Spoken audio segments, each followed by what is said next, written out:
Y bueno amigos, bienvenidos a su dosis semanal de los lloros de Moy Llorons. Para los que están recientemente suscritos al canal y que probablemente no tengan ni idea de qué estoy hablando, voy a quitar esta luz que me tiene un poco loco. Es una sección en el canal en la que escuchamos de vez en cuando por ahí algunos de los lloros y muy malintencionados de Moy Llorons, tirando mierda al Real Madrid, quejándose del Real Madrid, cuando la que tienen el Barça es sumamente peor a lo que nosotros básicamente vemos en el Real Madrid. Así que lo de siempre, les voy a pedir es que me acompañen hasta el final de este video y sin muchísimo más cuento, pues damos play. Y muy buenas a todos chicos, bienvenidos nuevamente a este su pequeño espacio para madridistas y como ya ustedes lo saben, aquí traemos información relacionada con el Real Madrid, el 14 veces campeón de Europa, pero también con el mundo del fútbol en general. Y lo que les estaba comentando, recracks, vamos a repasar algo de Moy Llorons que siempre estamos aquí repasando a nuestro amigo Llorons porque al final es uno de esos personajes que cree que tiene carisma y que la verdad es que la rompe y que la gente le sigue porque es un crack y lo que es un tremendo cretino, lo único que sabe hacer es tirar mierda a Arda Güler, al Real Madrid, a Mbappé, etcétera, etcétera. Así que no me voy a enredar mucho el día de hoy. Quiero que empecemos con este pedazo, este clic en el que básicamente habla de Montjuic y esa adaptación que ha tenido el Palancas a este campo. Entonces quiero que lo escuchemos rápidamente. Así que bueno, muy atentos. ¿Condiciona a Montjuic eso? Sí. Hablando de ese tema, ¿te condiciona el hecho de que sea claro. Montjuic? Tú fíjate una cosa, Pilar, y te lo voy a argumentar muy fácil. En Liga, el Barça perdió 3 partidos en casa. Contra el Madrid, contra el Girona y contra el Villarreal. Y fuera de casa no ha perdido. Es decir, que al jugar en casa al Barça le está costando. En Champions es verdad que pierde contra el Shakhtar y contra el Amberes de visitante, ya con el grupo prácticamente resuelto, pero al Barça en casa le cuesta, se le atraganta jugar en casa, porque no es el Camp Nou. Es verdad lo que dijo Xavi, él ya lo argumentó a principio de temporada, de que es muy diferente jugar en el Camp Nou que jugar en un estadio, en un campo como es el Olímpico, y con el tiempo eso le está dando la razón. A ver, que condiciona, imagínate tú lo distorsionado que tiene que estar este señor para decir que Xavi tiene en algo razón, que distorsiona que el hecho de jugar en Montjuic.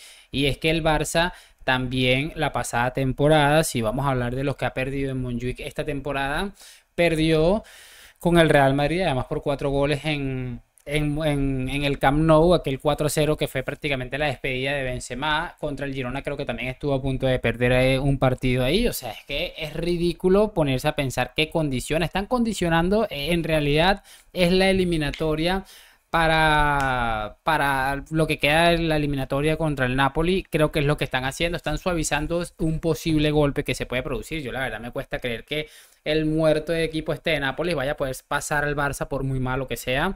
Y creo que básicamente esto nos da una explicación de por qué Xavi es como es, porque justifican absolutamente todo. Ahora es que Xavi tiene razón de que Montjuic le perjudica más al Barça de lo que le apoya. El Napoli tiene un planteamiento muy sencillo. Primero, que va a tener 3 semanas para preparar el partido. Y segunda... Sí, va a llegar un poco más entendiéndose con su técnico. Ahí voy. Ya bajando claro, las y luego que el Napoli va a salir al empate 0. Que el Napoli puede arriesgar hasta el minuto 80 y en el minuto 80 decir, vamos al ataque, vamos a ver qué pasa, vamos a buscar una contra. Pero en ese sentido, claro, que Xavi diga que está 51-49, bueno, sí, realmente yo creo que el Barça es superior al Napoli. Yo y mucha gente por lo que hemos visto. Pero ni yo ni la mucha gente juega y cada partido es diferente. Y de aquí 3 semanas, ¿cómo están los equipos, no? ¿Cómo estarán condicionados? Lesiones, posibles dolencias. Bueno, va a ser un partido muy interesante, muy interesante. Bueno, creo que este primer clip lo podemos dejar hasta ahí. Él habla también, chicos, de lo que se supone que va a hacer el Napoli, que es defenderse a mí me cuesta ver que el Napoli se va a defender. Lo que pasa es que tiene tan pocos argumentos a nivel ofensivo que da la sensación de que se está defendiendo, pero lo que está haciendo es un desastre. Y pues básicamente el Napoli también tiene que tener claro que el Barça es un drama y que si va mínimamente a generar algo en ataque, le va a acabar marcando 1 o 2 goles con total seguridad.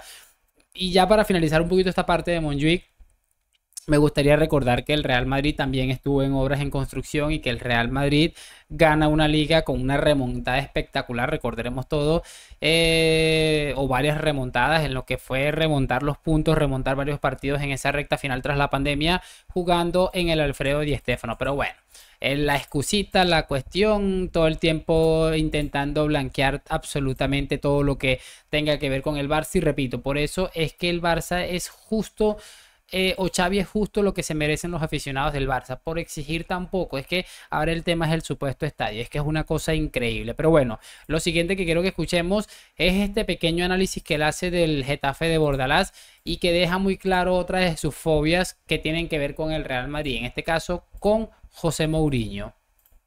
Interpreta allí. El Getafe es un equipo muy perro. Muy perro en el sentido de que es un equipo muy duro, ¿no? Un equipo muy rudo. Duro. Y bueno, y Bordalás es una especie, el tío Bordalás va de Mourinho por la vida, es una marca blanca, un pseudo Mourinho, ¿me entiendes? Quiere jugar todas las cartas posibles todas las cartas posibles del antifútbol para tratar de conseguir el objetivo de su equipo, que es evidentemente puntuar.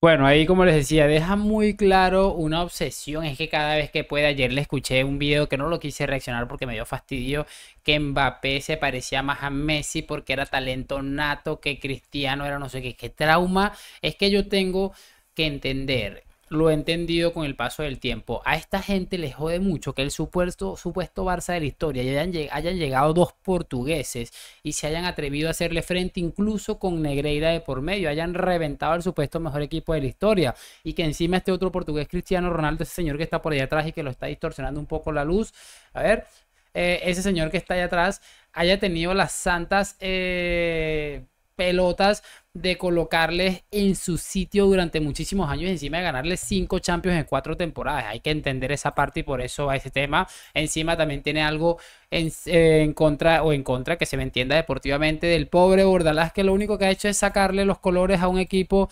absolutamente mediocre. Es que es increíble, de verdad. Yo escucho a este tipo y me parece increíble que este hombre definitivamente trabaje en seguramente el medio de comunicación más importante a nivel mundial, porque es que abarca absolutamente todos los deportes en prácticamente todas las naciones en las que se puede ver televisión, en las que se puede transmitir algún tipo de deportes en específico y que de verdad sea uno de los referentes me parece preocupante. Cerramos este video con esta pequeña opinión relacionada con el tema de Kylian Mbappé y que bueno, no podía faltar. No lo vi completo el video y no sé si por aquí al final dice algo de Arda Güler, no me parece, pero me parece que está obsesionado con el pobre de Güler.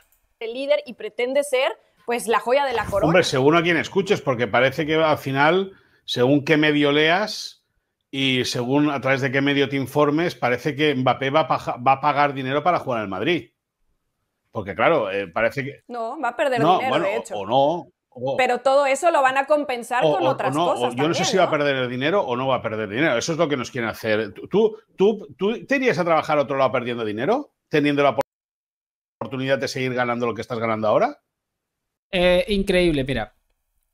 Que da la sensación de que Mbappé va a pagar para jugar en el Real Madrid, pues no, pero el hecho de que va a cobrar mucho menos dinero, totalmente seguro, eso es que totalmente cierto, a menos que te pongas a ver Jorge Ramos y su banda y escuches que Mbappé va a cobrar 300 millones cada 6 meses y que las cuentas del Madrid, que por cierto, creo que lo dice aquí también este gordito, me parece ridículo de verdad este tema y encima le dice, tú te irías a tal lado con tal lado.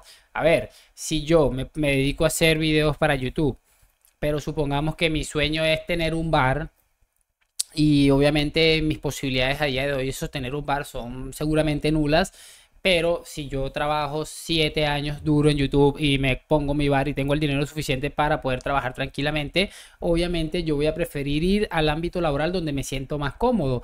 Entonces es algo que pasó con Mbappé, pero claro, él utiliza el temita este del dinero para intentar manipular a cualquier persona. Pero es que mira, no hace falta sino verle la cara a este tipo para que vea la cara de mala gente que tiene. Es que, uff.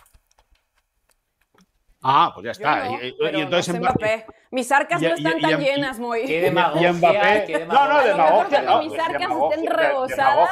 Yo ya pienso en otra cosa. Ninguna. El altavoz mediático madridista está funcionando a todo trapo para tratar de tapar unas cosas que ya con el tiempo se verán. Dicho. Bueno, el altavoz mediático madridista, una de sus frases preferidas y que prácticamente no tiene ningún tipo de sentido. Imagínate que después de que el Barça haya blanqueado absolutamente todos los medios, en este caso, todo lo que ha hecho el Barça durante años al punto de que están en una bancarrota absoluta, para hablar del tema del altavoz mediático madridista, cuando evidentemente las cuentas del Madrid son una de las cosas que son públicas. Me parece realmente vergonzoso. Pero como siempre les digo, con este personaje no me extraña en lo absoluto nada de lo que termina diciendo. Al final son las resacas de una persona que está muy resentida. Se lo comentaba alguien ayer en Instagram, en unos comentarios que me hicieron ahí por un video que hice, y me empezó a caer la culerada. Y yo dije, yo entiendo su nerviosismo y su resentimiento. Al final estás hablando de la cara y la cruz, los polos totalmente opuestos. Un equipo absolutamente brutal y económicamente bien, con el mejor estadio del mundo, contra un equipo que tiene el tema del estadio ahí, que bueno, ya iremos viendo. Económicamente un desastre, deportivamente ni se diga, y eso evidentemente causa este tipo de comportamientos absolutamente vergonzosos y que lo único que hacen es dejarles en evidencia. Por el momento voy a despedirme, espero que hayan disfrutado de este video, que me hagan saber sus opiniones en los comentarios y lo de siempre, like, suscripción. Gracias por acompañarme. A la Madrid, nos vemos en un próximo video y chao, chao.